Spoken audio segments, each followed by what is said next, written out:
Evan, welcome to the Mikey G Hey, podcast experience. How you doing, brother? doing great. Excited. Thanks for having me on, Mikey. Absolutely. Oh, dude. And by the way, that work, I am shocked. So, just quick side note for everybody. I was sick of paying Elon too much money because his platform is not the greatest. I'm just going to call you out, Elon. You need to fix Twitter. It sucks a lot of times. And so I'm paying $50 a month for Grok and my quote unquote premium account, which, by the way, the only way I got my hacked account back was I knew people in this space and I knew somebody that worked at Twitter. So thanks a lot for nothing again, Elon. Um, man, I might get blacklisted by just doing this. So I He's decreased listening. my He's Twitter listening. account and I did the basic premium, which was $4 a month. And I'm like, okay, I'll do that to keep my blue check mark. You have to have regular premium at $11 a month to live stream. So I found that out when I hopped into the studio with Kevin and got the warning. I upgraded it and it's working already. So Elon, you finally did something right. Within a very small amount of time, I was able to upgrade my account and live stream. But enough about that. Kevin, I'm super excited to be here. Um, I gotta do a little 30 seconds to a minute about myself, and then we'll get into it. So, what is going on with Mikey G? Like I said last time, totally shifted to LinkedIn. It's amazing. I actually am talking to people that are building things. Listen, not that Web3 wasn't building things, but it's just a totally different vibe. I'm having a lot more fruitful conversations. Even Kevin and I met through quote unquote, I would say AI tech and not Web3. I really, really love the AI stuff because I've actually, and we'll talk about this um, probably throughout the conversation, Kevin, but like this AI has now become my second calling because I started this mission to bring back the lost art of genuine human connection because as we're more connected, we're more disconnected and anxious and depressed than we've ever been before. But then AI is now the second click down because we need to have these conversations to help people still have hope, man. There's a lot of negative stuff around AI. People think the world is ending, but if we do it right, we could live the coolest life ever. So this has kind of become a secondary thing with what having these conversations. So I love having AI guests like yourself on, man, because there's a lot to unpack here. And I think the only way we effectively do AI together is talk about human stories and good people like yourself that are using it for good and try to cut through the horrible noise that is out there. So this has now become another mission of mine. I'm really excited. Last thing is tonight.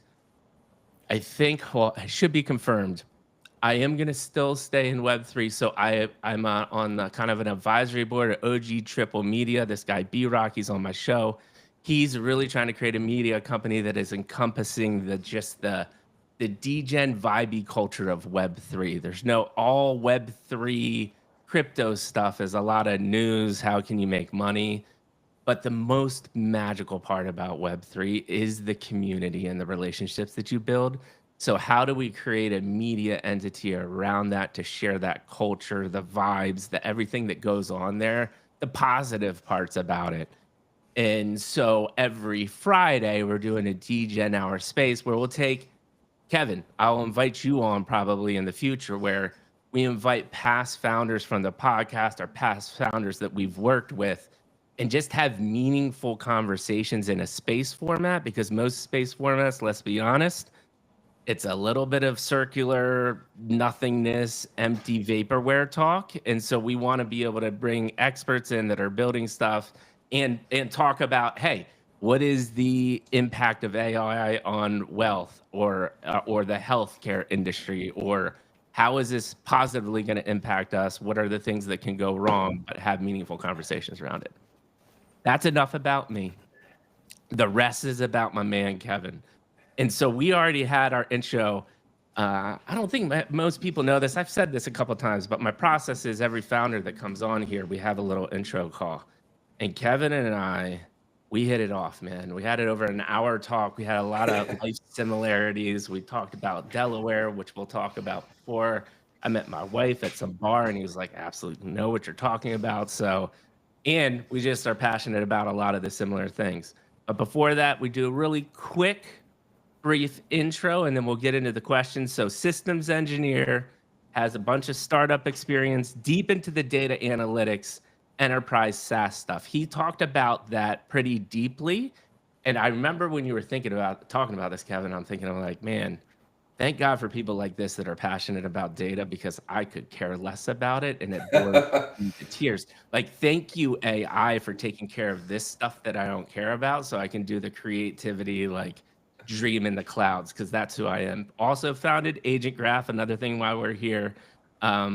This is a huge problem right now, right? Because everyone's like, hey, AI sucks and it's not effective. And it's like, no, you don't have the right engineers or coders or people using it to make it effective.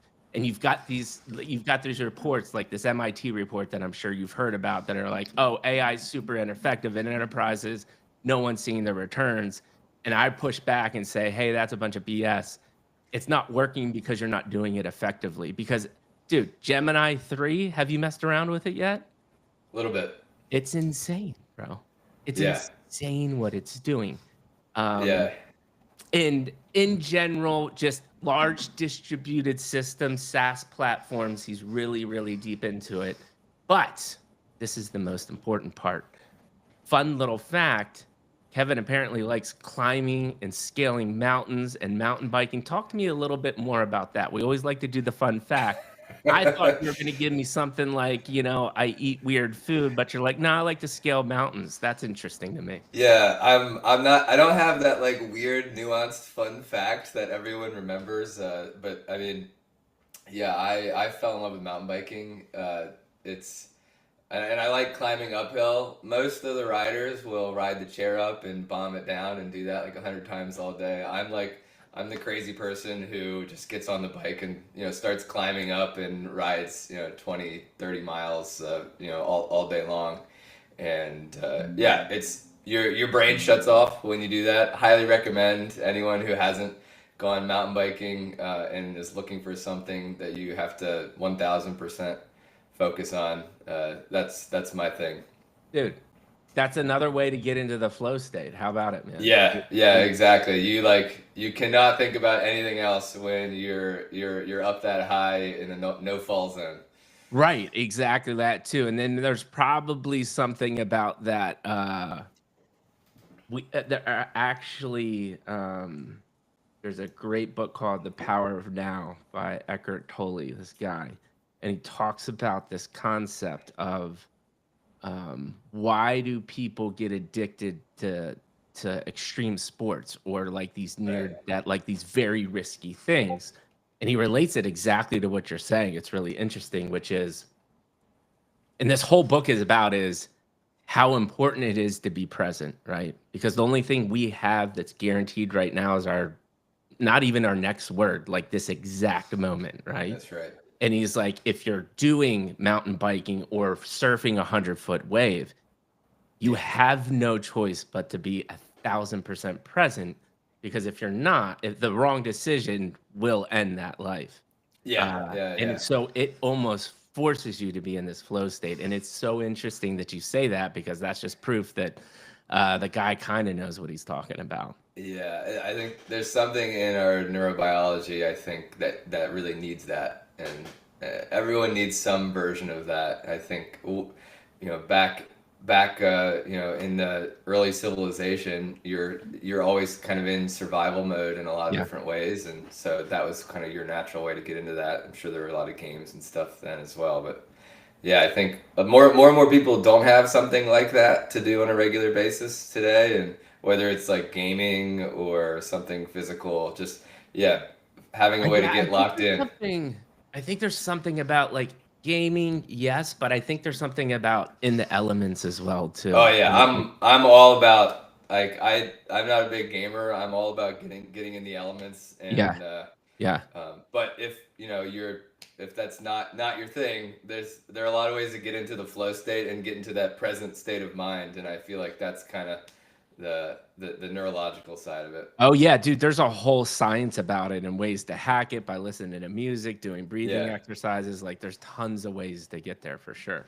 See? Listen, man, we're already having an interesting conversation. We haven't even got into the meat of it. This is going to be so much fun. So with that being said, we're here already. The world famous. Well, before I do that, since we're on Twitter and since we already got people watching, like, Nice. retweet, do all that. I hate doing this, but I have to do it. Like, retweet, comment. We're about to have an awesome conversation, especially about agentic AI. If you're on Twitch, if you're on YouTube, throw some comments in. I see all the comments. I will naturally weave those into the conversation as well, too. Cool. All right. With that being said, world famous Mikey G podcast experience question. Kevin, how'd you get the seat you're sitting in today, man? Please give me chapter 1, 2, and 3. To reiterate for the audience that is watching for the first time, or will listen on the podcast in the future. By the way, you listen on Apple or Spotify, please comment there too, because I reply to those comments as well. Chapter 1, my man, it's your childhood. Again, like I said before we got on, this is a massive question. Prompting questions for this, though. Parents, parental figures, mantras that are still in your blood. You live, breathe, eat, sleep today. Be kind. Work hard, pay it forward, whatever that may be. Vivid memories. Did you play sports? Were you a tinker? Start anywhere, and that'll just begin the beautiful organic conversation. Chapter Cool. 2, schooling, professional career. Like I said, again, let's frame as many failures as possible, the growth moments, the lessons learned, because that is what we're ultimately doing here today. Is we're impacting lives through a conversation. It's a beautiful thing that we're able to do. And then chapter 3 will be your current company, Agent Graph. What is an AI agent? Maybe even go into that. There might not be people that know that. What is the problem you're trying to solve? Like we talked about earlier. What are you currently doing today? And what does the next 3 to 6 months look like? With that being said, brother, we're here. Have at it. Start anywhere you want. Awesome. I like love that format. Thank you, man. It reminds me of a few years ago. I drove across the country with my dad. So I was moving from DC to California, and my dad volunteered to do the trip with me. And so it Yeah. was he and I and my dog. And I had this idea I was like, all right, I'm gonna interview him. And during that, and so I plugged my phone into the car and like rigged up this little recording kind of setup in the car. And I applied a very similar format to that. I kind of winged it, but I started with his early childhood. Then we progressed along a little bit, and I learned things about my dad that I didn't know for my entire life, and it was really cool. Anyone who is fortunate enough to have a parent available for something like that, I would say grab them, get in the car, use Mikey's 3 chapters and drive, because I love that. See, and again, like I just said, you already hit it. We've barely done anything, but like that is just an angle on the thing that I've done. And I get to learn every podcast. That's the other kind of like selfish thing here is every time I go through a podcast, my brain is just firing on all new gaps. And that is exactly what I do, but a different nuance. I'm literally going to do that with my dad when I go home. I will always have that memory. I still have all the audio files, and I it's like this little treasure box I haven't opened up yet, but I've got hours and hours. We drove all the way across the country, and we started it on the first day. So it was like you should definitely do it. It was so great. Beautiful. It's 100% going to happen. Okay, so speaking of that, you've got your dad. It seems like he's an influence. Where do you want to start in the childhood? Well, so I guess childhood. I mean, I'll go back a little bit. I think it's helpful to give a sense of where my parents came from a little bit. I mean,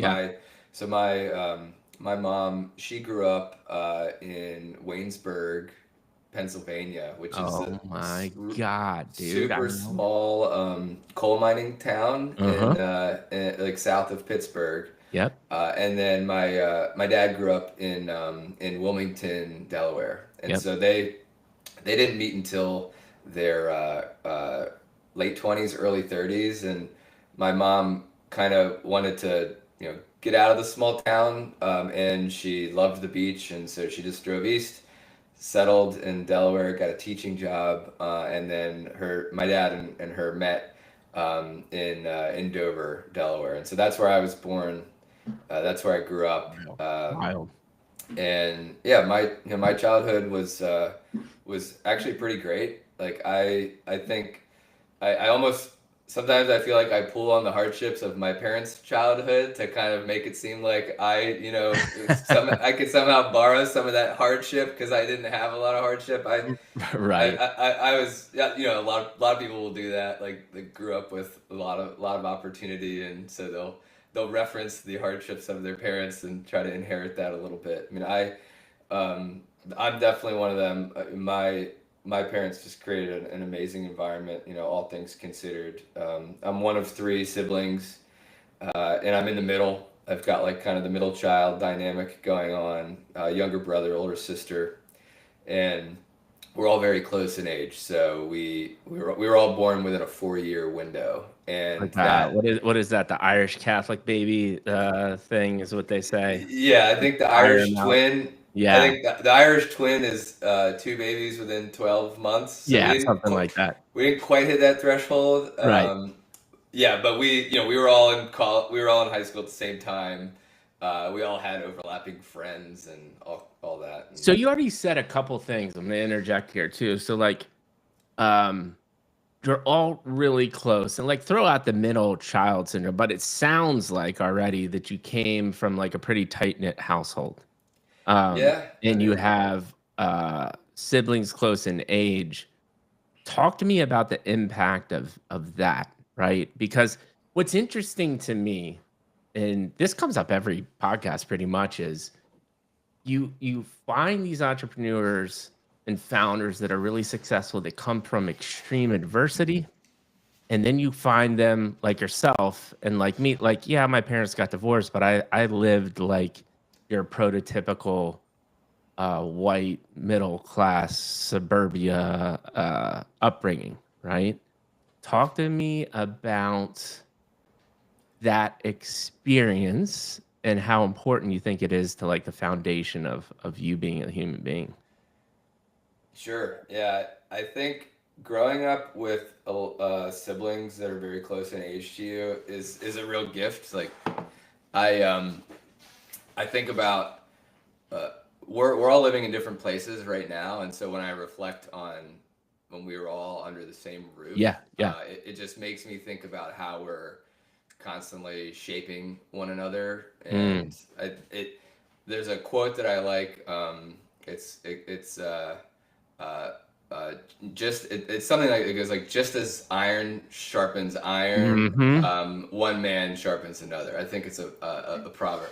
And Yep. so when I think about my siblings or my close friends or anybody I spend a lot of time with, like that's kind of the mindset, the where the how I approach it from like a sense of gratitude. Like this person is making me better. We're making each other better. So my brother and I, we were just like rivals, like every day, Mm, and sports, everything was a competition, and there was a lot that was not okay with that, but there's also a lot to be grateful for. I think we would both say that, where we just got better at everything that we were doing because we had a baked in training, sparring, right. whatever partner.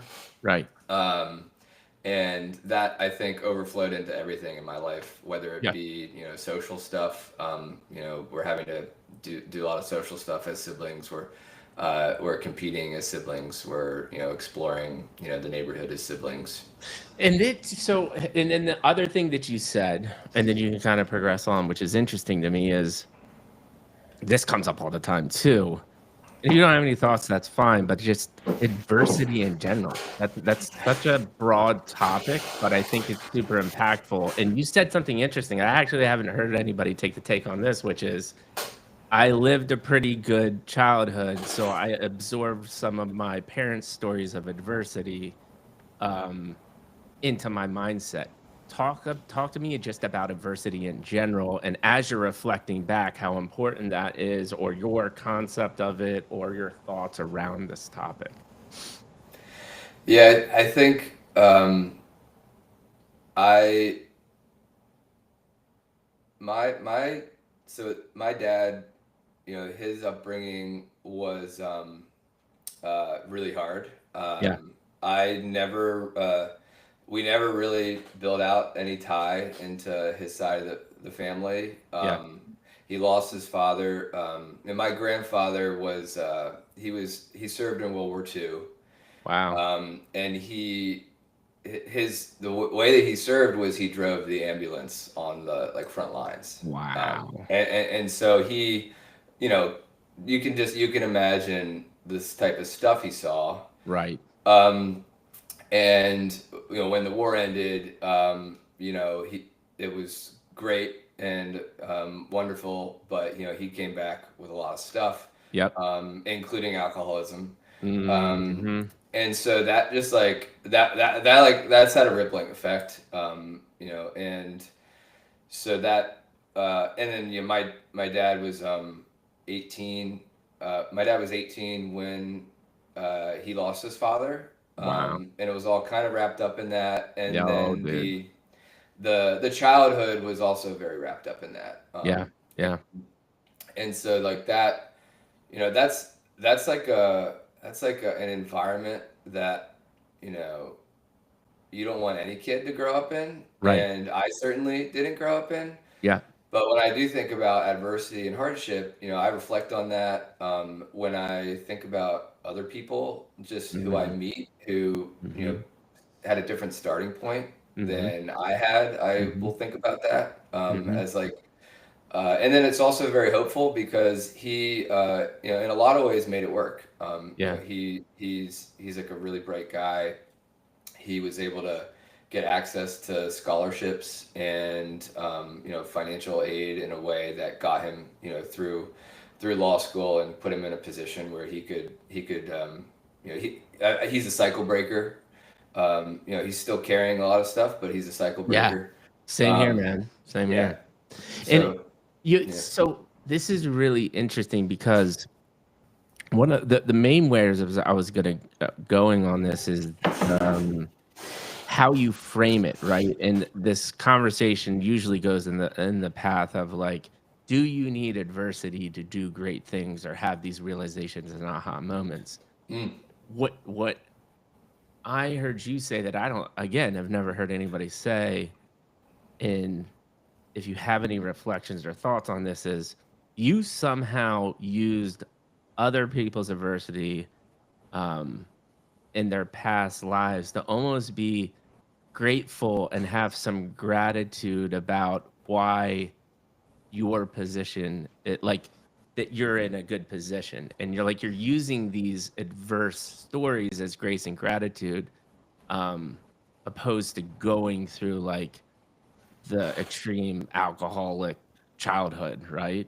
Do you have yeah. any thoughts on how you got to that? Because these are the things that I love talking about on the show is how do you get to that mindset? Like, is there anything, and if you don't have an answer, that's fine, but reflecting on that, it's really interesting that you explained getting to this mindset of grace and gratitude and thankfulness through somebody else's adversity. That's just an interesting concept to me. Yeah, I do think that everyone needs adversity to just become the best version of themselves. And Agreed. it's either given to you at birth, and that's hard and unfortunate, or you got to create it yourself. And like I think it's you know, going far out on the risk curve is just a way to do that, right? Where you do really hard things. You do things that make you really uncomfortable. Whether it's starting a company or public speaking or going out into this like new Hmm. frontier of whatever.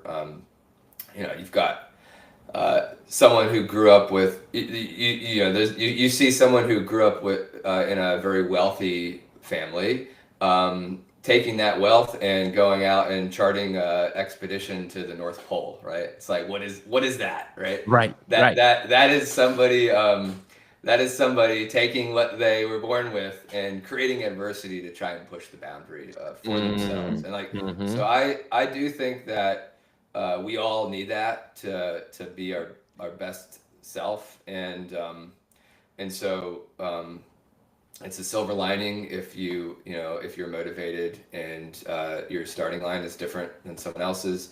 But then if you start ahead for whatever reason, like then you just gotta keep pushing the bar further. Like Right. that's And then the last thing, and we'll keep on going, is it if you don't have it, and again, this is all a very reflective process, right? I'm not expecting you to have these realizations in the moment, but is there something that you think about that got you to the mindset to be able to appreciate other people's adversity in your situation?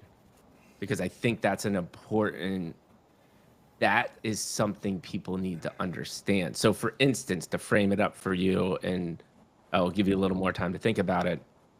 Unfortunately, it took me going through a major depressive order and almost dying to get to this frame of mind to say, I no longer judge anybody. yeah. Do I disagree with why people do horrible things? Yes. But do I understand now? And it's sympathize is the wrong word, but do I understand why things happen the way they do? Yes, because I was in a horrific situation and it could have gone many different ways. Does that make sense? I was like, it took me Yeah. to get there, but you have gotten to this realization in a different way. That's what I'm interested in. Yeah, I think that was part of it, but the personal hardships are definitely, like, everyone has their own personal hardships.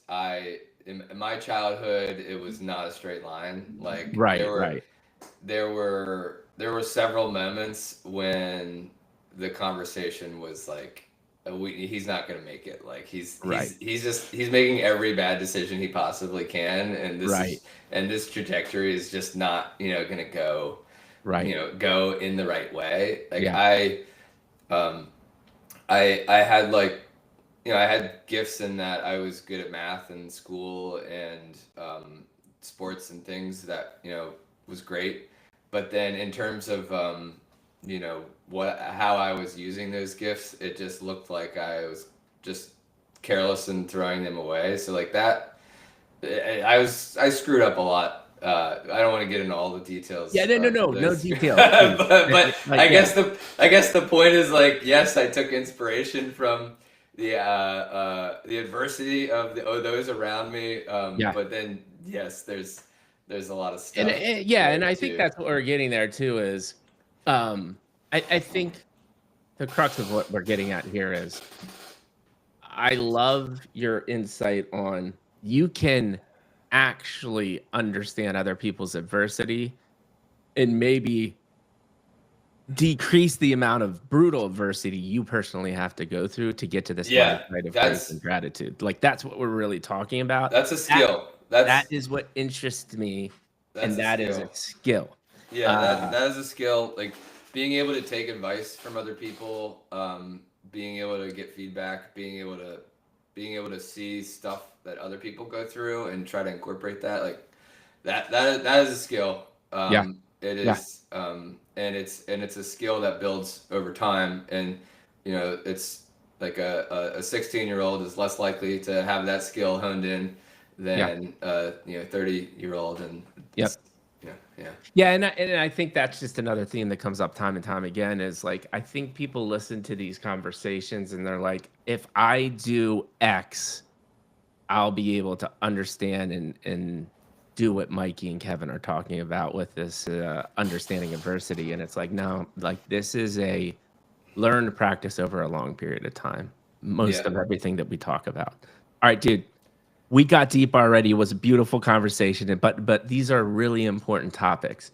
Take me through more. You just touched on it. I think it's interesting. Is like you were either felt gifted or really interested in math, and we live in a society that really props people up that are good at math and gives you some opportunities. So talk to me about what's starting to interest you and why. Yeah, so yeah, I guess going into your second chapter around around schooling, I uh, in trying to figure out what I wanted to study, it was kind of like at 18 I wasn't really serious about that stuff. Yeah. I kind of, you know, I kind of knew I was gonna go to college. It's like, you know, what you do, and then the and then it's like, all right, well, what's the starting point there? And my math scores were really good, and so I had a lot of folks suggesting just go get started in the engineering college, and you know, you're good at math, like engineering is like a good thing to start with, and so that's what I did. I went to the engineering school at West Virginia University. Um, it I didn't do like I didn't do the whole apply to 20 Ivy League schools, and you know, there's like a I have learned later that there's a really competitive um, get into the best school kind of prep that some of my friends and Right. colleagues went through. Hmm. I That was like never part of the dinner conversation in my household, and I think about that sometimes. But the yeah, I got good math scores. I jumped into the engineering college at West Virginia University, and then I kind of started there. Right. And it was a very windy road during that whole process, Yeah. and this, but that's yeah, that's like the starting point. It was kind of fell into it almost. Yeah, and so this actually brings up kind of a similar topic because I had a windy road to myself as too in college. Do you boil it in my experience, but I don't know if your reflector is the same as there's a lot of exploration of sense of self. You're starting to become self-aware. That was actually one of my biggest takeaway from college, yeah, I got a degree, but that was the big thing for me. Similar Yeah, for you, anything to layer on there? yeah. Like my family and my parents in particular, I think they did a pretty great job at like not trying to give me the answer. And Ooh, that like is and great. yeah, like they really, you know, they really were not about giving me the answer. I mean, there were a couple like high level things like you should go to college, but in terms of Right. like what you're gonna do, it's very much like that's that's like on you. You got to figure that out, and that sent me in a little bit in a little bit of a, you know, what the heck am I gonna do? And so I thought about it a lot then. I think about it a lot now. Do you think if you like doing it again, um, would you still want to be in that mindset of like not having a lot of direction? What's the importance of that for you? Yeah, I, you know, yes and no. So I do have this one really distinct memory Yeah. where, uh, so I was like a freshman engineer, Mhm. and I was doing all right, but culturally it didn't feel right. You know, that's like I kind of I kind of felt like a fish out of water a little bit, Mhm. in that like all of my peers were, you know, their dads were engineers and that kind of stuff, and like people, I would meet somebody in like physics class, and it's like, yeah, this guy was born to be in this physics class, Right, right, right. and like I'm like, okay, I like this stuff, but what am I doing? Um, and so I like switched out of engineering to the business school because I was Mm. thinking, all right, I really like the stuff engineering, but I don't think I want to be an Right, engineer. I don't want to be, you know, on AutoCAD, you know, designing machine parts like for the right, next 10 years. So, right. so I go over there, and then I take a psychology class, and then I'm home for break, and I'm obsessed with psychology. It's like the human brain. It's so fascinating. I think I want this to be my thing. And then that was the only time where I felt like my dad was like putting a heavy hand on this thing ever. And he was like, if you want to be a psychologist, and I don't want to offend people here, but Right, he's like, right. Yeah, that's fine. he's like, if you want to be a psychologist, you can go read all those books like after you become an engineer. Like Right. you don't want to do it the other way. And he kind of was like, and then he was like, and I also, if you want me to pay for your school, That's a hard hand. then there's an ROI to consider here, and like you're not gonna, the ROI is not. So he started talking about, and that was the first time where I was like, wait, well, you told me for the past forever that I get to choose this, and now we're arguing about. And so that was it was almost like a 180 moment where I thought like I got to do whatever I wanted, and then he like expressed like so. But anyways, that stuck with me. Yeah. And so yeah, I don't know where I'm going with this. No. This vivid memory is the fact that I was saying, having choice versus being told what to do. Now you gave a very specific example. Do you think that helped or hurt? Do you appreciate that was like one of the few times your dad came in with a heavy hand? Like, I'm interested in that. Right. Okay. Yeah. And so that's the sort of contradiction, I feel like, where I look back on that and I'm like, man, I'm really grateful for that. Because one of the things that I look at as very formative is seeing that engineering degree through.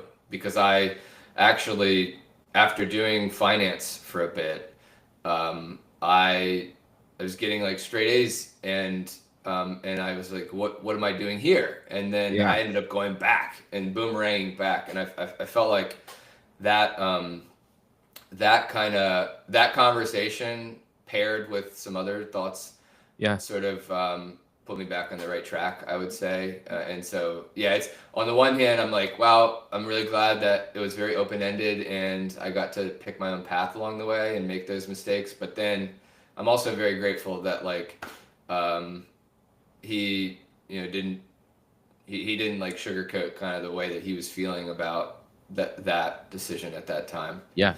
And so I thank you for sharing that, because this is a huge theme that comes up, and we need to continue to have this conversation. What you just said and what I just heard is, life is so many damn shades of gray. People need to understand that there's nuance to everything, right? You just talked about the beauty of having pure freedom and choice, but then also the beauty of having a heavy hand and being forced to make a decision. Life is that complex, right? And we live in a day and age where everyone is like, you're right or wrong, and this is the way you must do something. And that is just not how life works. Like there's so much nuance to everything. So that's a beautiful story, man. It's an absolutely beautiful story. And then like, even within that story, you're outweighing like, what's the practical, again, no knock on psychologists there, but like, listen, if you're getting an undergrad psychology degree, you're going to get your PhD. Like, that's what you got to do, right? You just keep on going to school. But then there's a practical element to being an engineer, even that weighing in there. But then you then roll into, well, what am I passionate about? Like, it gets so damn confusing. So you sharing that story really just exemplifies the fact that there is so much nuance to life. And I think more people need to come in with the mindset that it's okay to be wrong. And I want to understand why, opposed to be right or wrong. That's such a powerful thought process and way to think, and you just explained that through a personal story. This is exactly why we're here. So thank you for sharing that. The podcast format is great for that. Yeah, it's fantastic. So, okay, you go through engineer. Anything else through this time that you're you're really starting to like reflecting on, you think you're starting to realize like I'm really interested in this. You're starting to build some even more passions. I think we talked about this in our intro call that this was kind of like a pretty formative part of your process. Anything else you want to touch on before we get into the career? Yeah.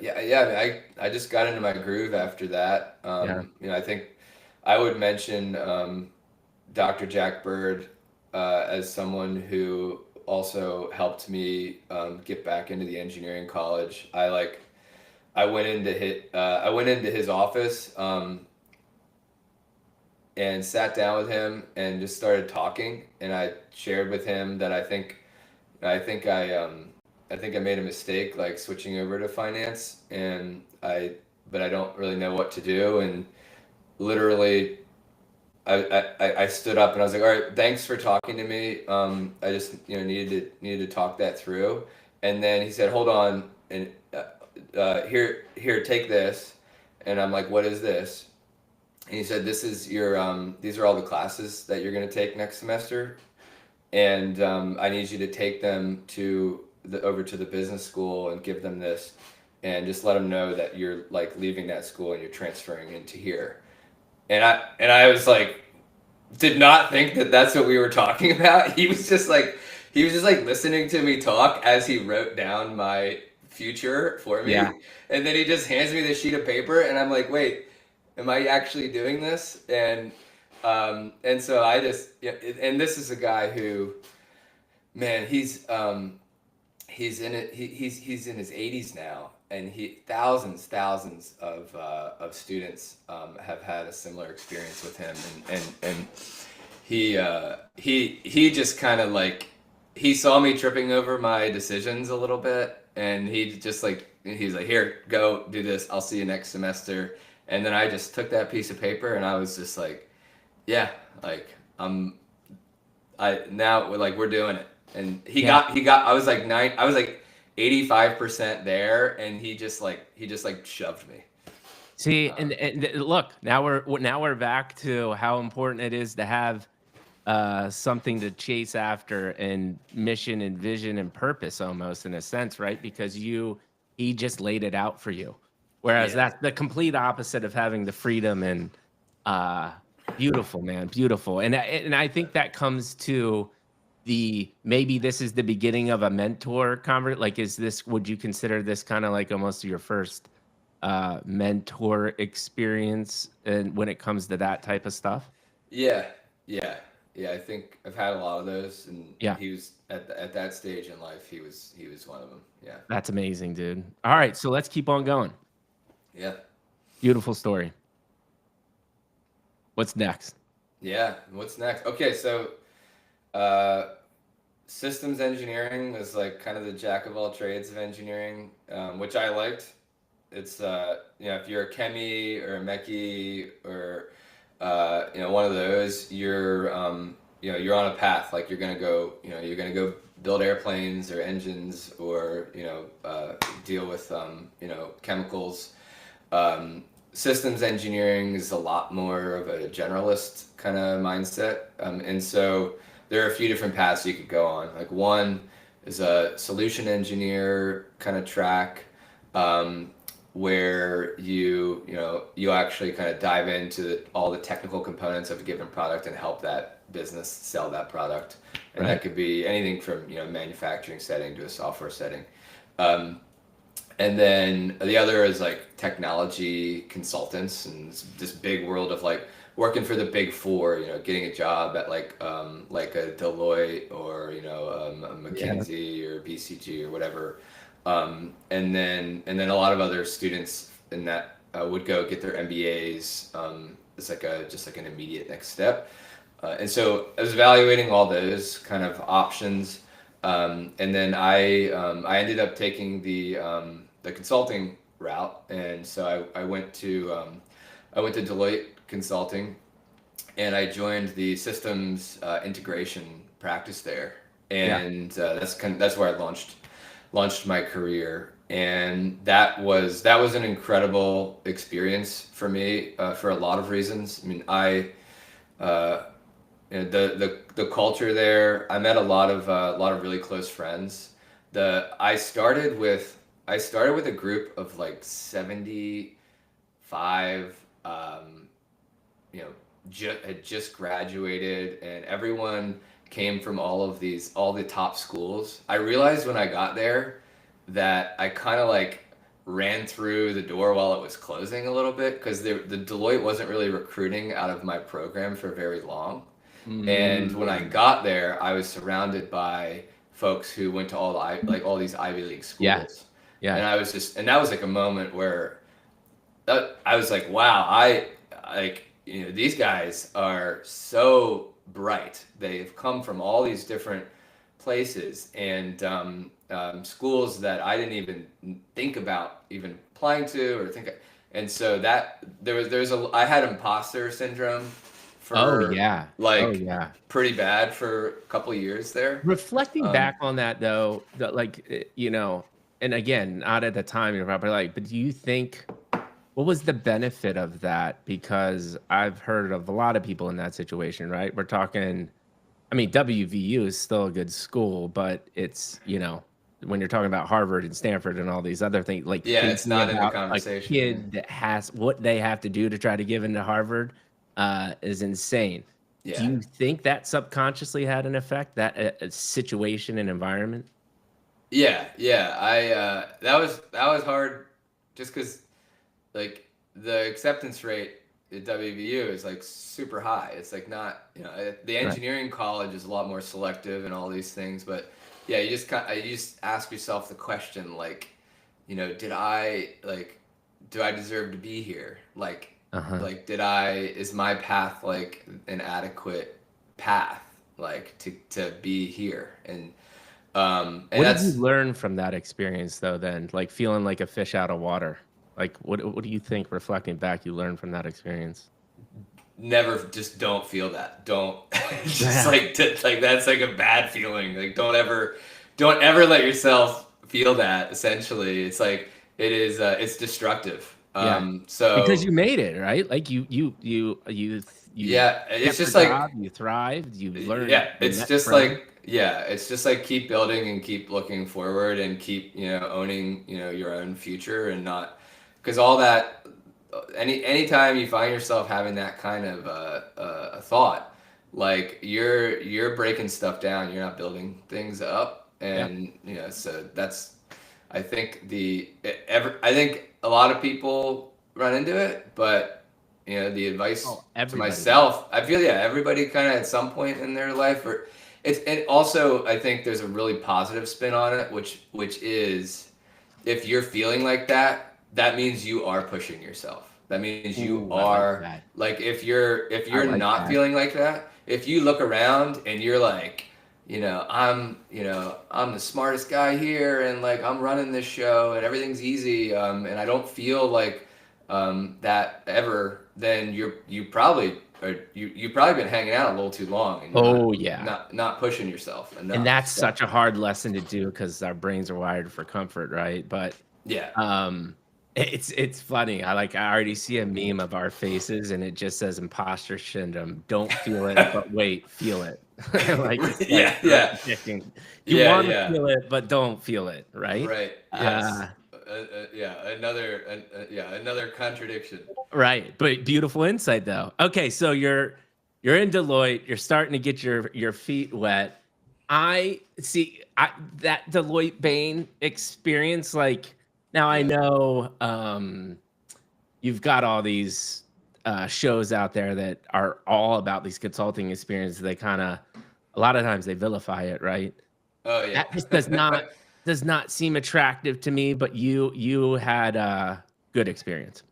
Yeah. And so my take on it is, early on in your career, it's actually just incredibly valuable, because Mm, I got to work, I got to work with so many different people.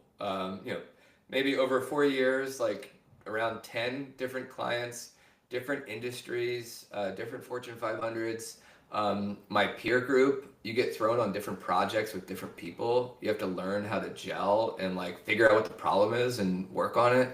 And from a professional standpoint, you learn kind of, how to, how, like, you just learn some general methodologies on how to approach problems and projects. And so I kind of viewed it those years as just a furthering of my education in a lot of ways. Yeah. But with, real world project experience, higher stakes. And so I have a lot of positive things to say about that as a starting point. But then as a career, I had a lot of issues with it, as like a long, because there's like a partner track that you can go on, and you basically work at one of those firms for 15 years and you become a partner and owner in the firm, and you make a lot of money. And but that path didn't really ever resonate for me, and there were some things that I wanted to do that I couldn't do in that environment. So one was start a company. You can't start a company within a large enterprise environment like that. Mm-hmm. Another is like build products. So the technology consulting arms of all these companies, they're constantly trying to build products. They're trying to build white label solutions. They're trying to like generate recurring revenue and have a product mindset. But the business model of consulting is completely going against the grain of that of the true product development mindset, where you're trying to iterate on the product, but then you also have a client right next to that product that's paying you services revenue, and they're pulling the roadmap around on Yeah. you. And so it creates an environment where you're it's like almost like a half measure around product development. And I've seen a lot of attempts to build products within, that setting, and it's just very, I haven't seen it. Not that it's never worked, but I haven't seen it work. And Yeah. and so those are like the two big things where I was just like, I want to build product one day. I want to start a company one day. And so I'm learning a ton here, but I always sort of knew Right. that I would sort of kind of graduate out of that. And most people did. All the folks that I started with, only a couple of them are still there. Like Right. everyone else has like started a company, running this, running that, doing all kinds of different things. Yeah, and that's such a fascinating, interesting insight. Talk to me about, I'll leave that insight there because we have so much more to talk about. But that is a beautiful insight. And I think one of the things that I think about all the time is I wish I would have had a little more pressure cooker when I was when we're in this area, right? Because I did take the kind of easier path. I worked at Geico, and it was your really big corporate behemoth. But I didn't reach the heights of like manage their entire brand with billions of dollars and doing all the fun TV commercials without, and this was subconsciously, man, which is different. Like it's such a different path, but the same principle there is put yourself in an uncomfortable situation or change. So every job I had there, other than my first job, really kind of didn't exist. So like I created my own path, and that's another subconscious way of me getting there.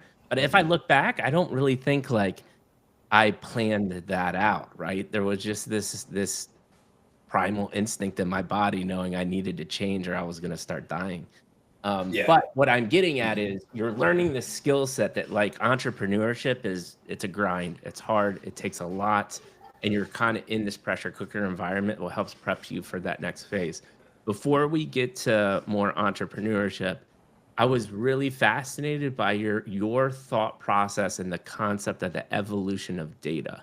You got really excited about data, and you're starting to get into like big data and what does big data mean and the power of having big data and starting to siphon that down and get insights. And I liked you touched on it high level of the evolution of that. Can you take me through what you saw throughout this time on Yeah. data and the evolution of this industry in general?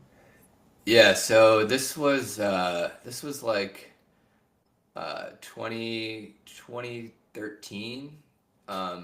And I was starting to develop like an interest and a specialization.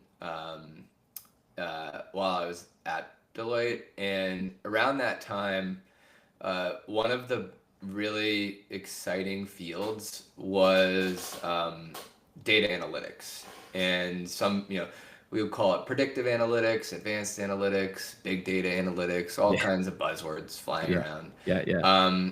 And every single client I worked with, there's like an overlapping kind of problem set. We have all these systems, and we're trying to surface that information, and we want to be able to run our companies better with that information, but it's hard. You've got to architect your database in a different way. You have to like extract the data out of the relational database and denormalize it and surface it in like a BI format to be able to query it easier. And all those things are steps you need to take.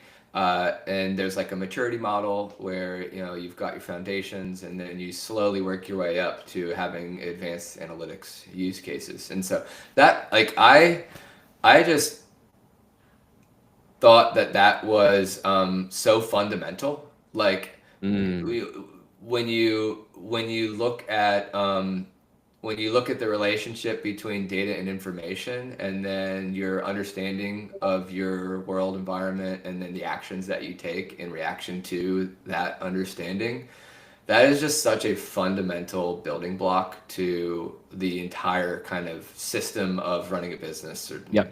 doing anything.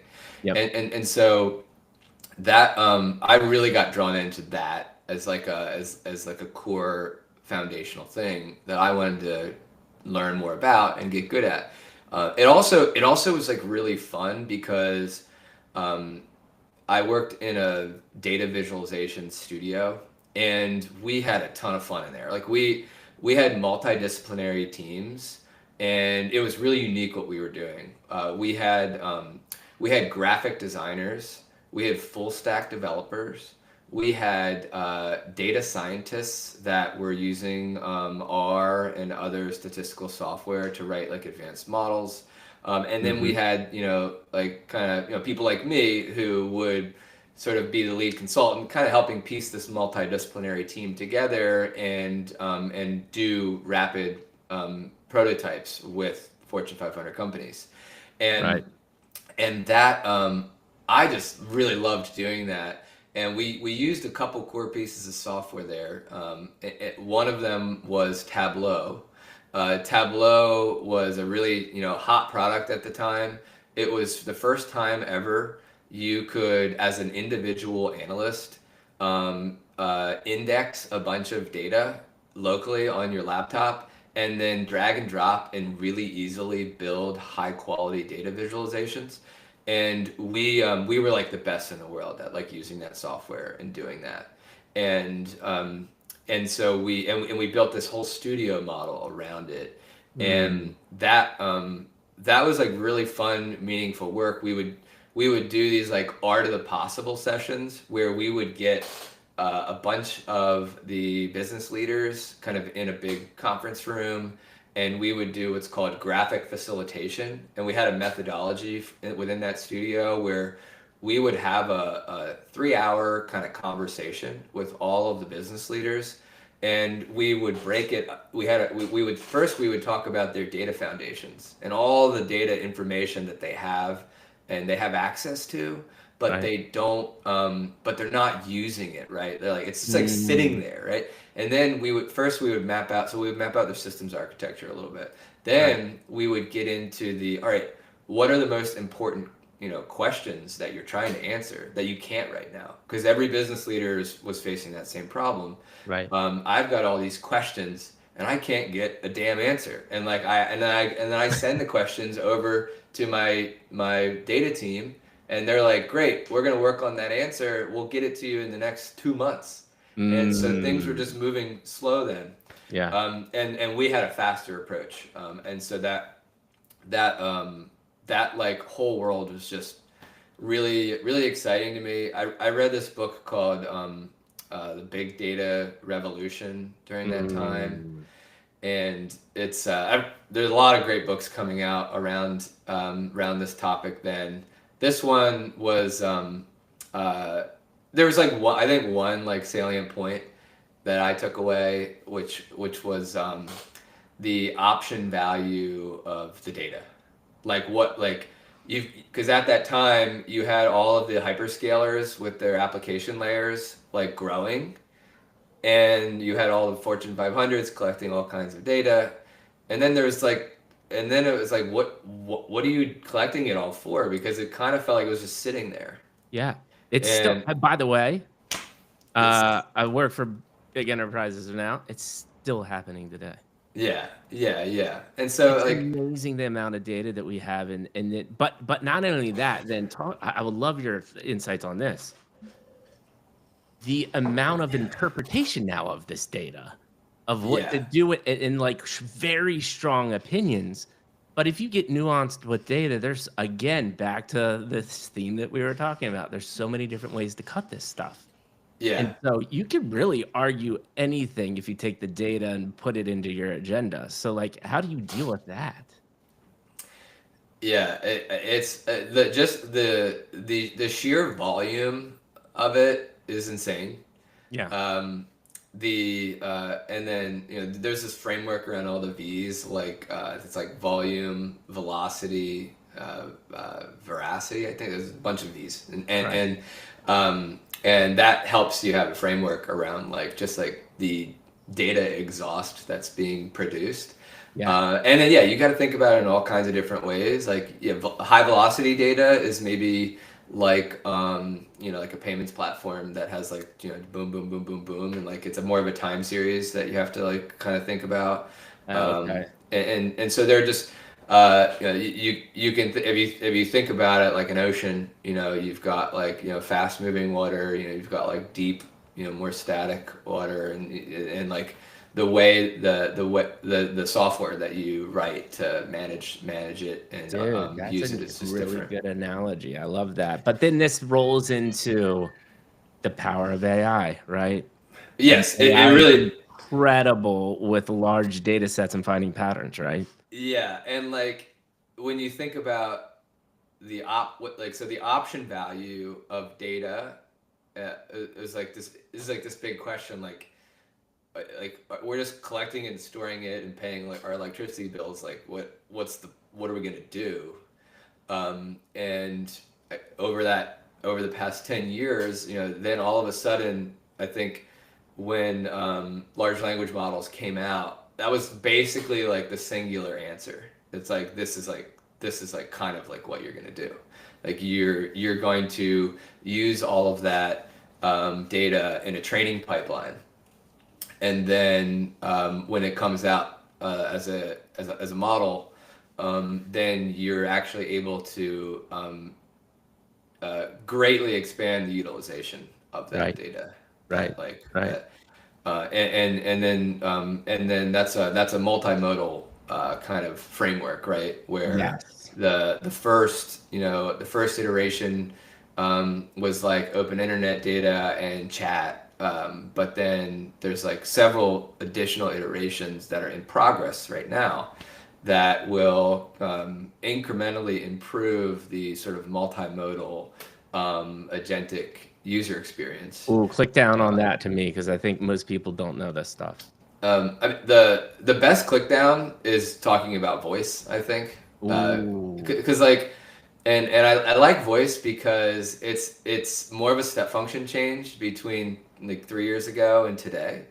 Uh, you like real time voice with an LLM producing the output of the voice is, I think, a really like unique pattern that yeah. LLMs enable, and so that's just like an example Hmm. of that's just an example of a modality Yeah. that you might build against, Yeah. and then when you think about designing custom agents, like one of the first things you need to think about are the modalities that add the most value to the user experience you're focused on. Yeah. And so before we get into more of the AI conversation, we there is a large swath of your chapter 2 professional career. But I want to do this. I don't not as much interested in the chronological order of the timeline. We know you did work at like a big consulting firm. You start entrepreneurship. 2 to 3 failures, lessons learned throughout this process, whether it is how to lead or manage or how to pick a business partner or any insights there. I'd love to hear those. Yeah. So after Deloitte, the departure from Deloitte was notable. We're in that studio, and one of my best friends, Shay, and I, we're doing the same work. We're both like, we're both going out and selling the work, implementing the work.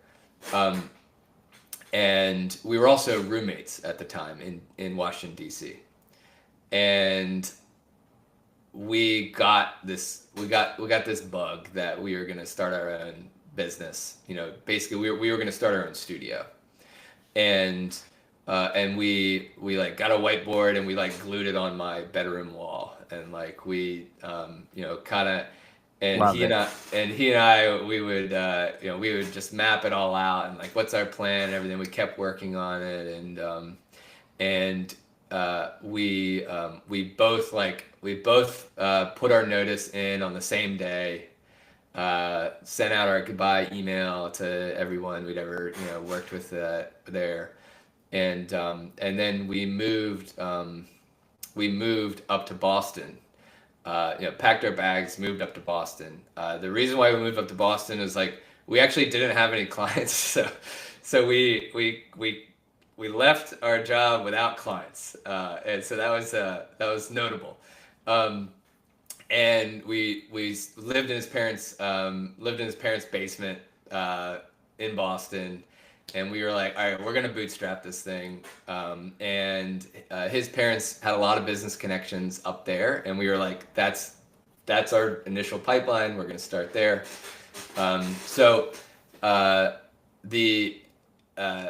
not running that business today. They're doing different things, but I guess like one piece of advice is like I'm very grateful that we did that when we were pretty young, because it was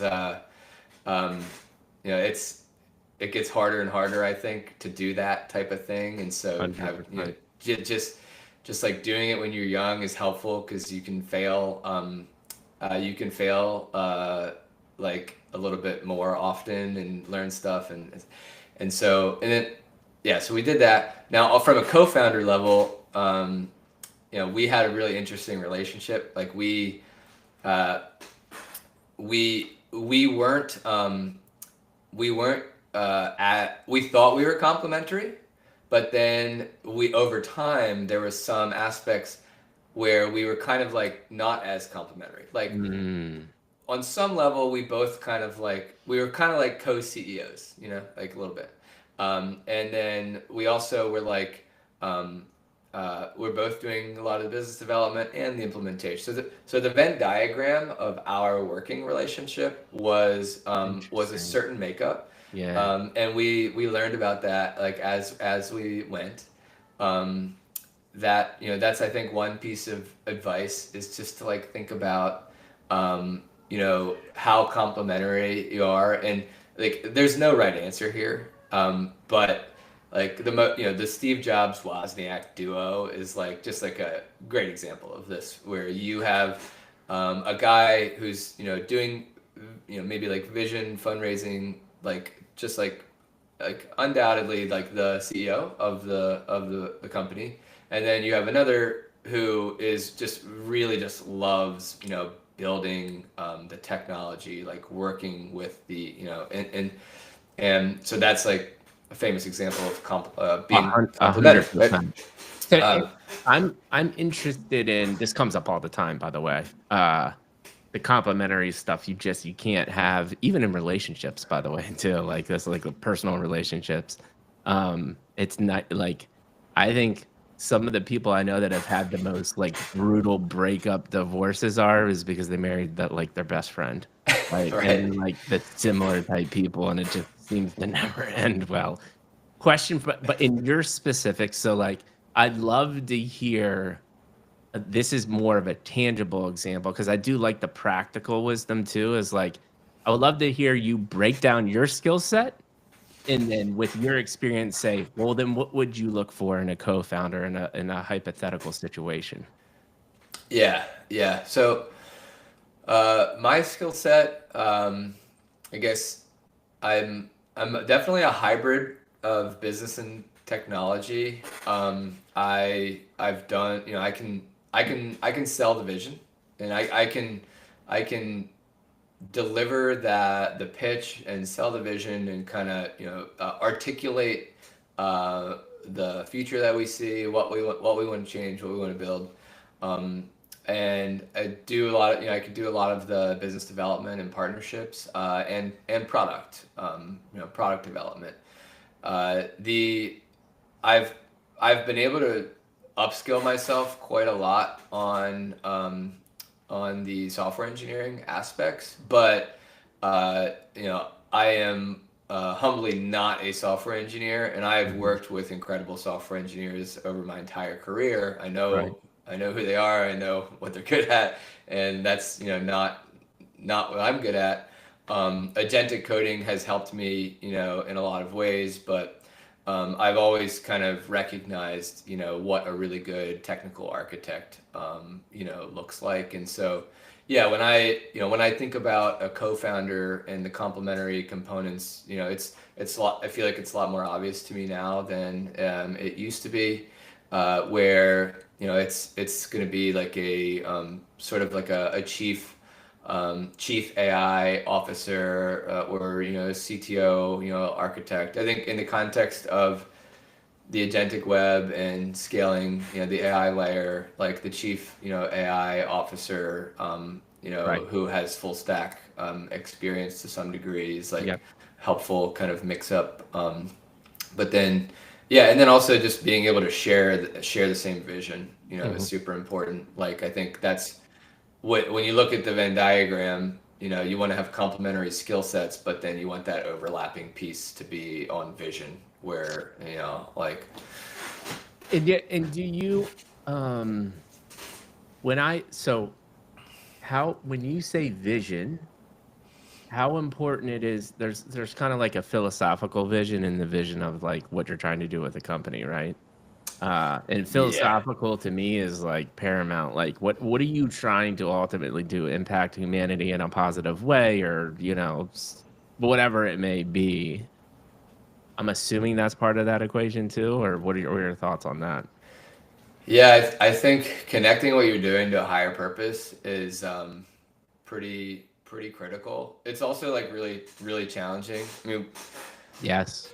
like one of the best people I've ever met in the world at this is David Johnston working on Morpheus. Like the relationship between what he does every day and his like higher purpose, like the way he wants the world to be in the future, is that is the most tight coupling of that thing I've ever seen.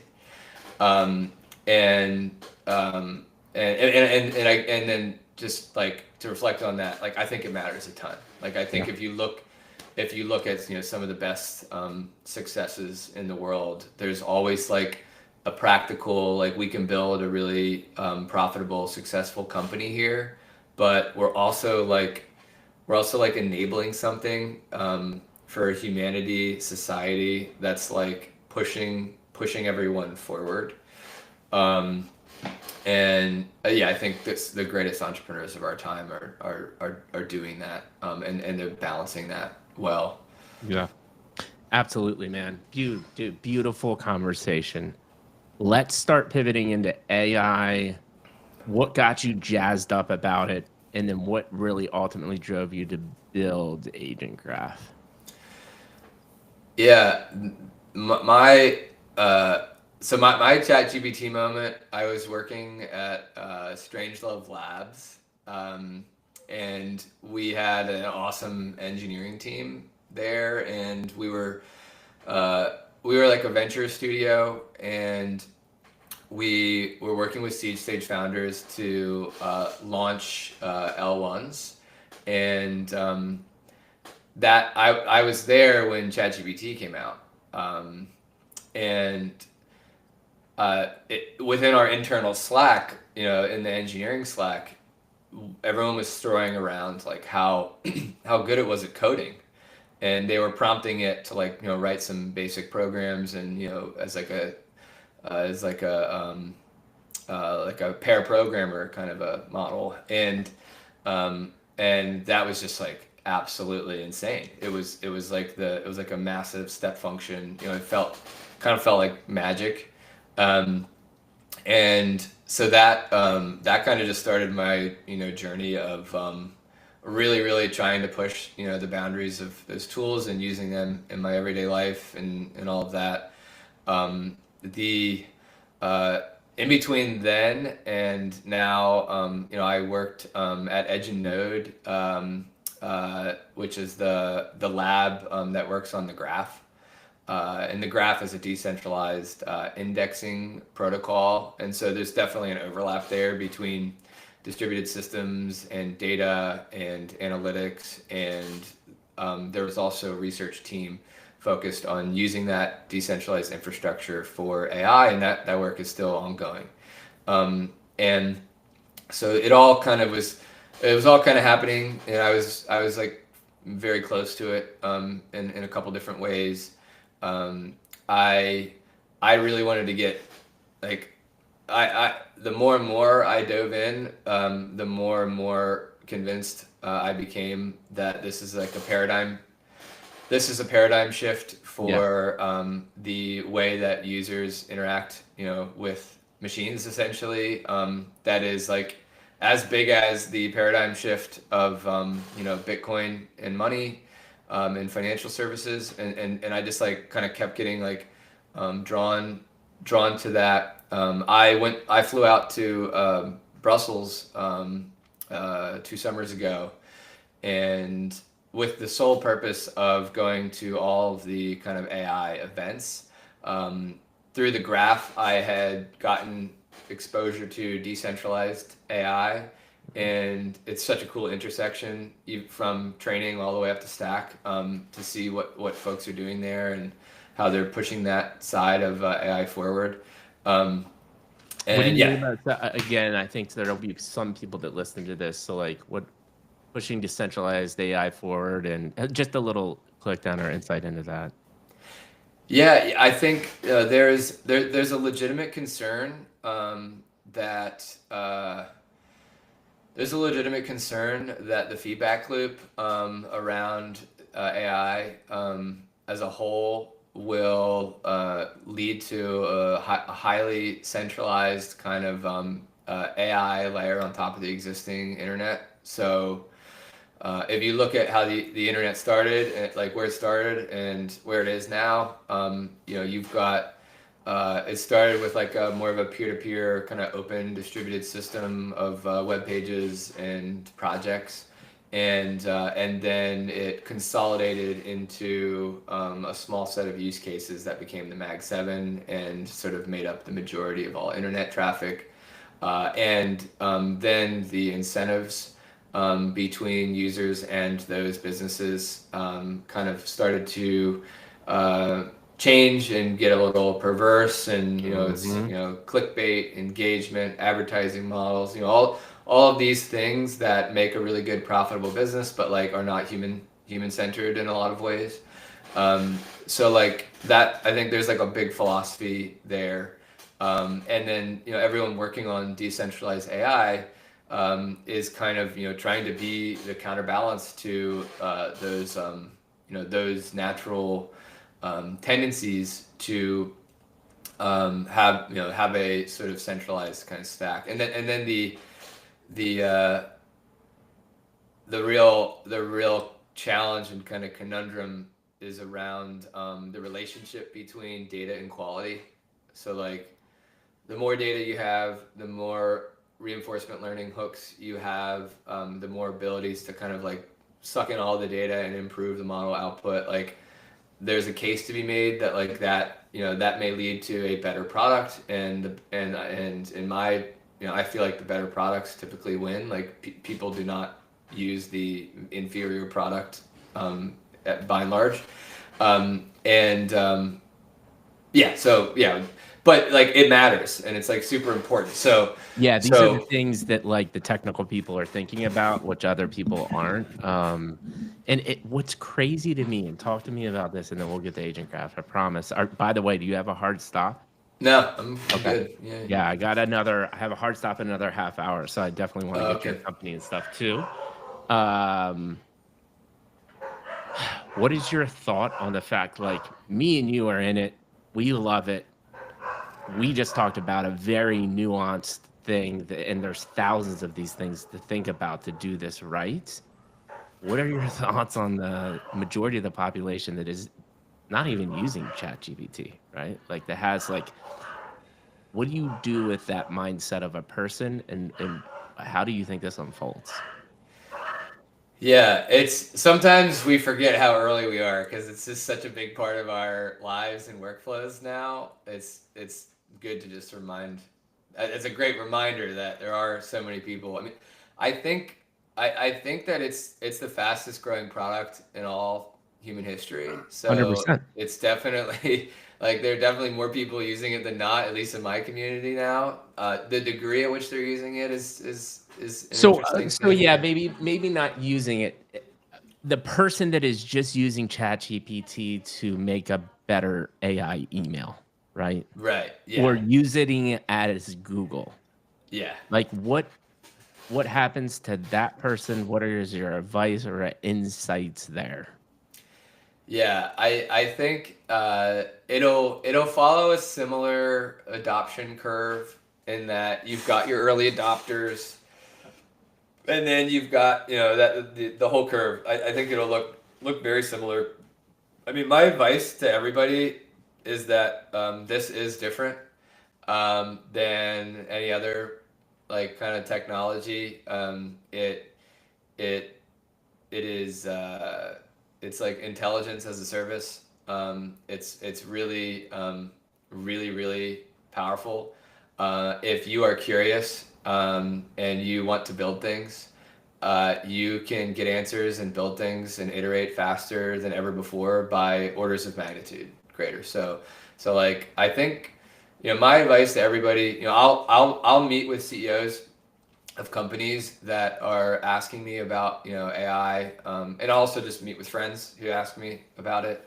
And my advice is always just like start using it more than you do now. Like try to really identify the boundary of its capabilities. Give yourself some sample projects and like do those projects. If you're just like a hobbyist, build yourself a personal website. Log into one of them, tell it what you want to do, help make a plan, and then actually build the thing. And Yeah. then if you're like the CEO of like a technology company, I was talking to a friend who's going to become the CEO of a spin out that I can't talk about fully, but he I gave him a Cursor demo because I was like, look, you're gonna have to build a team around you, and if you don't understand Cursor and agentic coding and how your software engineers can utilize that as a tool, then you will and you're just gonna start on the wrong side of the divide, the AI divide, right? And Yeah. and so those are just those little pieces, is where I'd like to start people on, like just go build a thing, go do a thing. Even if you're like not an engineer, go download Cursor and build something, Yeah. just so that you can just get a feel for it, and then have your technical counterparts like really go deeper on it as well. Man, I had the same realization for the past couple of weeks because I actually did take computer science and stuff in high school, and back then text editors weren't even really a thing, and I got pissed. Like you're telling me a comma or a period's out of place and the shit isn't gonna work. Like I do not have that attention to detail. Yeah. But then you start using a cursor or even a replet, right? And you're like, wait, I can now talk to computer like a human and it will tell me how to exactly do the thing that I don't have to like know deeply about to get it done right. Yeah, It's a game changer, dude. yeah, And yeah. so now it's like my creativity is totally unlocked with a personal software engineer. And you're talking about, dude, we're not even done 2025 yet, right? Like what Gemini 3 is pumping out. I was just talking to a buddy Nick, and you know, on the so when you do a PRD doc for people that don't know, like product requirements doc through AI, right? It'll give you a general time frame of how long it thinks should take you to do. A Yeah. lot of times the time frames are pretty bloated and they're very safe, Always, right? 100% of the time. It's that Very that is the most bloated. hilarious thing. So, but we took the practical applications. There's this. Have you heard of Droid, which is like it's a agentic framework system. It's a cool company. You should look them up. Okay, no, I haven't. And so, it's they've built like a coder centric ecosystem with using your agents to get work done, basically. And we calculated with Gemini 3 what would take a month's worth of work is now a day, Yeah, right? yeah, And that just happened 3 days ago, and we're yeah, not even done 2025, man. yeah, yeah. How Like, do you predict what the world's gonna look like in 5 years with bro, that kind of shift? not even that. I'm thinking because I thought that, right? I thought 5 years a month ago. I was like, dude, what is it gonna be like 2030? Yeah, But then with what just happened in the last week, I'm like, what is the end of 2026 gonna look like? yeah, And I think this is the conversation. Like these are the types of conversations that people need to hear to like there is an urgency, people, that you have to. I'm not saying you have to be a coder, but you can be a coder now pretty easily if you just take some yeah, time. But yeah, you yeah, have to integrate this into your life. I just yeah, don't think there's any other choice. yeah, yeah. Are And you on that extreme mindset with me? I think it's really really important. I think the bottleneck will be human behavior. Yeah. Um, where it's like you can, you know, think about it. Like Google Maps has been around for 20 years now, Yeah. and but our parents will still tell us every turn to make going. That's a No great matter point. what, like so. It's just like it's like there's what's possible, and then there's like what people do with what's possible, Yeah. and that there's a big gap there. Yeah. And yeah, But I think the difference here is the what's possible and what's not possible. If the powers that be that we don't want to control it could easily turn that into a moment in history where it's a have and a have not situation. yeah, And we're that's not cool. we're already there. I mean, it's Oh, we're already there. Yeah. like this is so we're all familiar with the digital divide, and so I like to just use that and talk about the AI divide in the same context. Yeah. The You've got different parts of the world with different access to intelligence right now, and then that unevenly distributed access will have an impact on the rate of innovation over year. Yeah. And that rate of innovation impact will start to surface in the different types of companies and things that start over, the same timeline.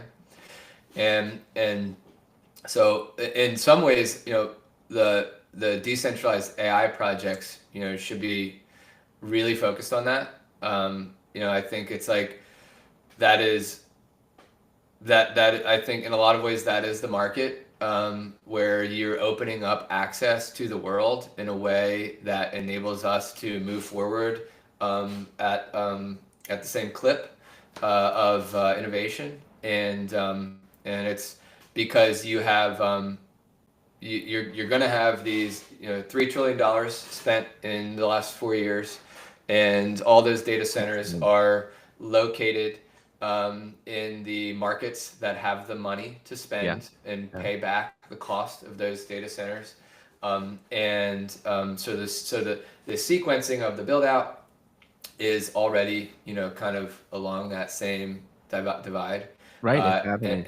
yeah, so it's like, it's so, but then there's also small models and local and distributed setups, and so like that there is a lot to unpack. When There you it is. think about where we're at now and how everyone will use AI in the future, the utilization of LLMs, will probably shift from started out as 100% and kind of continue to find like whatever the balance is, and then the small models or the agents, that can be run locally and wired up to, cloud-based infrastructure, that like that it'll I think it'll settle somewhere around there, Yeah. and then the local access in the same way that the mobile phone and a global internet, access enabled, a lot of use cases to just leapfrog, certain Yeah. things around the world. Like I think the souped up mobile phone with, more AI native components can potentially do the same, and maybe it'll look a little different this time. Yeah, like Samsung came out with some like crazy 7 million parameter thing that's fit on a phone device. Like, and this was like a month ago, right? And Yeah. but to your point that I listened to these guys, Peter Diamandis, he's got this podcast called Moonshots, all MIT guys deep into the AI world. In their last episode, they talked about this. It was just like this inequity wealth divide, and they made the really poignant point, like they travel all over the world and they were talking to somebody from India, and it's like there's people in India that take a third of their yearly income to just get internet and a cell phone. Yeah. And like, Right. There you go. where does all of that money go? It goes to Boston and Silicon Valley Yep. to make the rich richer. Now, yes, they have access to the internet now, which is a step up, but still that gap is massive. And so how do we use this for good? Was the whole conversation. And it goes back to why we're here today. How we do it is tell human stories about how you got to AI and how what you're trying to do, but where you came from, man. You came from Delaware, from um, a nice upbringing, but also learned about adversity and had all of these regular, just human things. You're relatable. This was an insanely relatable conversation. And hopefully somebody takes something from that and said, like, if Kevin can do it, if Mikey can do it, I can do it, and we can change the world together. That is what really is we're trying to do in the end of the day. Talk to me about Agent Graph, why you're excited about, why do you decided to build this company, what it is. Give me let's just start with like that 2 minute or less elevator pitch. What are you trying to do? What Sure. problem does it try to solve? So yeah, so Agent Graph, it enables anybody, businesses primarily, to own their own custom agents, and it does that by creating a marketplace for them to write the agent design specifications, through an assisted workflow, and then have those design specifications, sent to an open marketplace, and the, elite AI engineers are on that open marketplace, and they're scanning, the agent design requests, and then they're bidding on implementing them. And like the output of that is you get your own custom agent, like for your particular use case, and you own the source code. It's like not it's not like a SaaS model where they're trying to like box you into a vertical agent. And so, it applies to, any product teams that are building out an AI layer, and need the AI engineer to come in as like a forward deployed engineer and think about, how do you architect that, because it's a lot more complex than folks assume at first. Yeah, And then, also the applied AI engineer, going in and tackling a particular, custom, agent use case. yeah, And so I believe that you've got a need.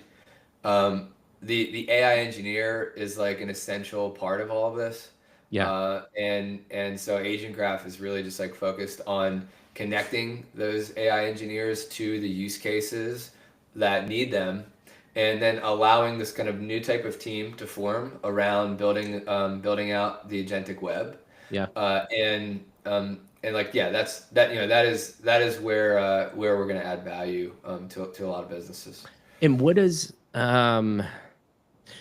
are, so as you're building this, what are you seeing in this industry's problems that are occurring? Because you just listed a lot of things that you got to manage. You got to curate a highly sought after job that maybe not a lot of people are doing, which is a high level AI engineer. You got to trust these people. You got to build a marketplace.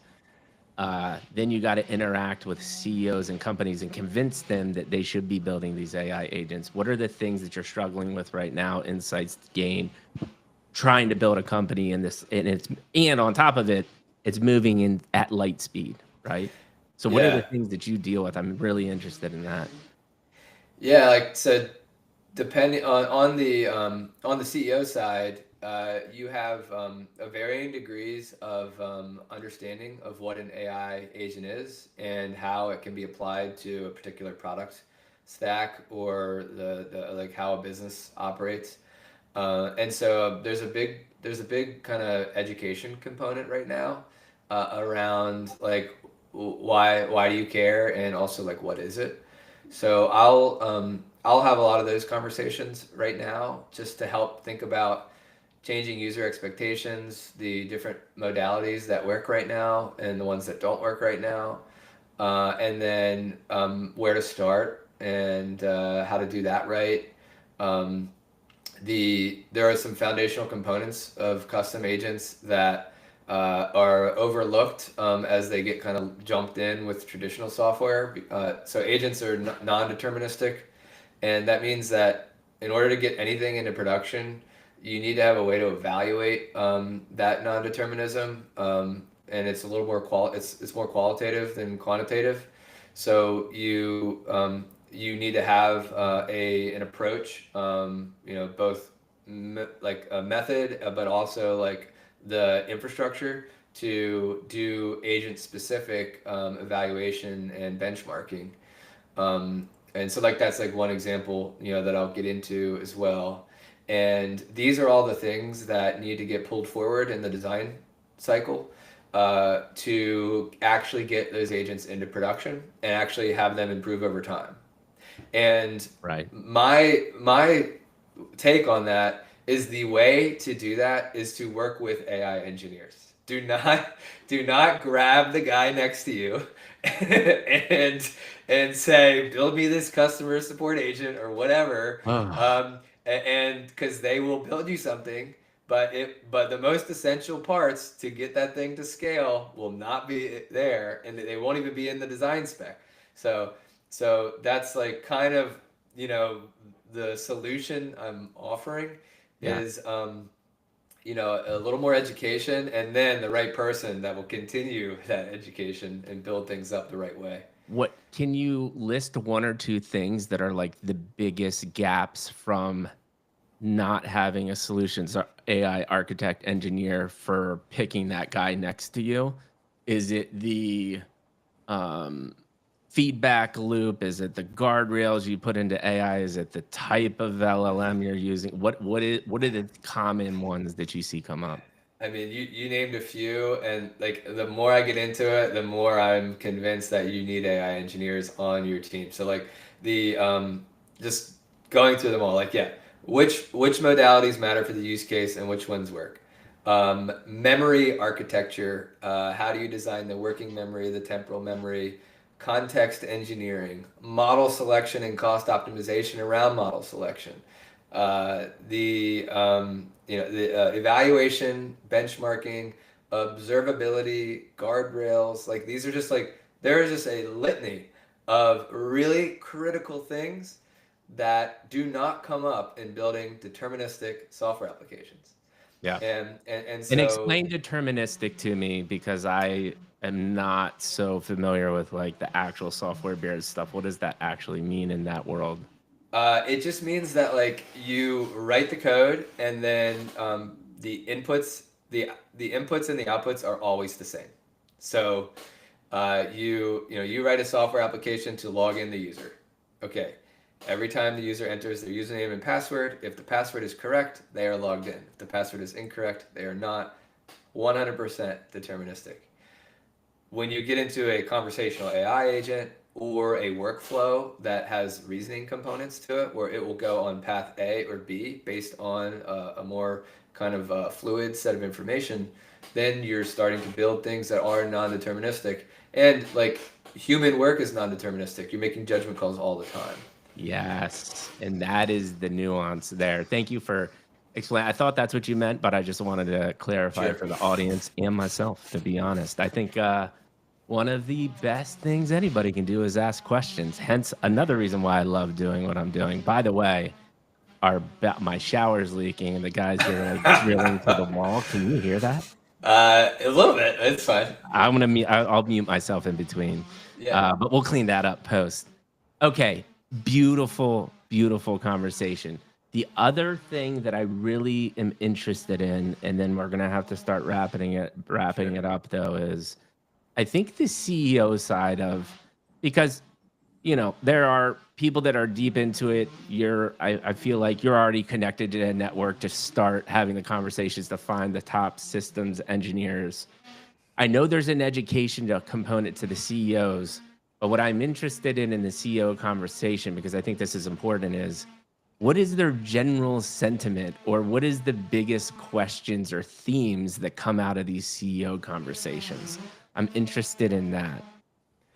Yeah, it obviously just depends on the personality a little bit of the CEO, but it's kind of on average it's like a blend of I need to focus on this and I already know that to I'm skeptical and I feel like there's a lot of hype and I need to like figure out where the wins are because I don't want to waste the capital of of my organization. Interesting. And And the people that are focused on it and they know they need to use it, but are they still, my interpretation of what's happening is they understand they need to use it, but they're still just insanely clueless. yeah, Right? They yeah. have And no clue. Yeah, I think by and large, like when you get into the real details of it, I think yeah, like there's more of a lack of knowledge than a true understanding of it. The the and this is why the forward deployed engineer is the fastest growing job right now because these are folks that embed themselves into your organization without telling you what to build right away. They just like understand they some of the things that I have shared here a forward deployed engineer will also know, and they'll come in and work with you to figure out what are the high value applications and how do you start and what do those use cases look like. And so that is why Agent Graph offers forward deployed engineers, because sometimes you don't know the answer and what you're really looking for is more of a strategic AI kind of partner to come in and help work with leadership on opportunities, and then you identify the use cases that you want to actually build, and those use cases can then turn into custom agent specs and go into the marketplace for the applied AI engineer. And so the Agent Graph marketplace is built around helping bring people into this future and doing it in a tasteful way that kind of meets them like where they're at. Yeah, and it's actually where I sit. It's interesting how I got here, but that's where I firmly sit, right? Like as you can imagine, built incredible qualitative skills over the year. I have this kind of brand marketing design background, which is a lot of high level systems thinking too. And so but then I have the base knowledge of AI.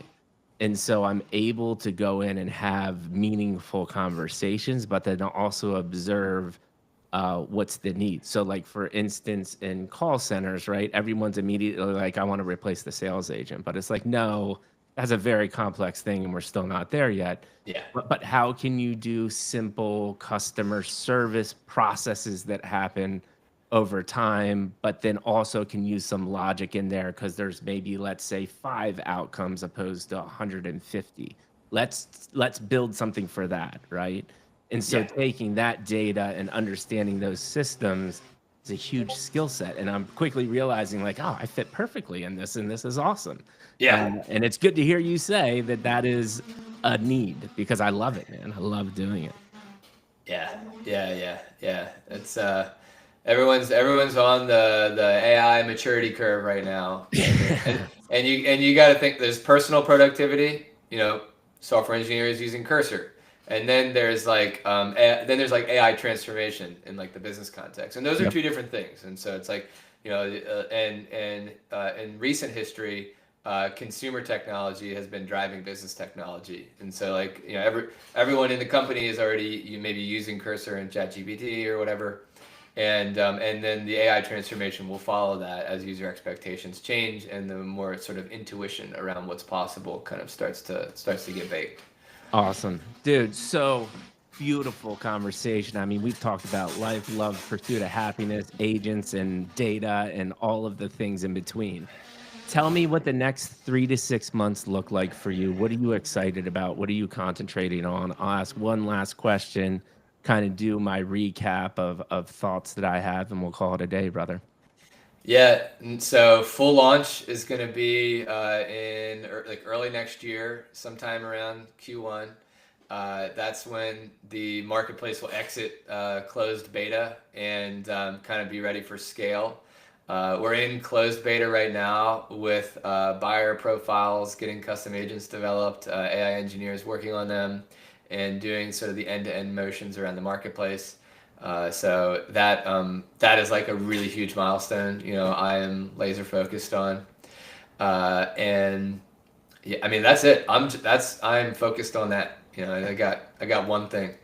Yeah, dude. And when we'll have to link back up and have another conversation when you launch, because it would be fun to kind of, and it could even be more of like an explainer podcast and content that we could cut up to just like walk through the platform and talk about it, because I've built an audience around these enthusiasts, and it's almost like you're doing a walk through for an executive or a CEO, but then we can share it with the world, right? And so for Sure. people to see your product, it would be fun. Yeah, Uh, I would love to come back on. Dude, this has been incredible. I always ask one last question uh, for every guest because I'm interested in the feedback. And really, I'm sure you've listened to a ton of podcasts. You might even been on another podcast or talking engagements. What would you describe it was like to be on the Mikey G podcast experience for you? I it was great. I think you I feel like framing is one of the things to do well, and I think you did it really well. Like Thanks, man. it's it's easy for this format to just sort of like go off a little bit, and you call it like podcast drift. So Yes. I feel like the best the best thing is to avoid the drift. Like yeah, there were a couple points in the podcast where I was like, maybe we'll never get to that thing, and you were like, and then you were like right on it. So Yeah. that's Thanks, cool. man. You're good. You're good at what you do, man. Thanks, man. I really appreciate it. And I just really, because of again, the comments that you've said throughout, like I felt that you felt natural and comfortable. And honestly, Yeah, that's all I want to do. I just want to yeah, create an ecosystem that feels like I said in the beginning, we're sitting around a campfire and you can talk about whatever you want, but then at the same time too, like we've got to direct it down the road. I always do, and this is a balance that I constantly struggle with is like um how much personal versus how much educational kind of stuff, like more technical stuff that we were talking about at the end. And I'll hmm tell you this, and I love your input on this. I have come back and I continue, dude. I just continue to get the comments and I get the most insight from the personal, like, why do you think the way you think? Right. And we spent yeah, a yeah, lot of time on that in the beginning. And I just get the most feedback and comments about like that content is important to me, Mike.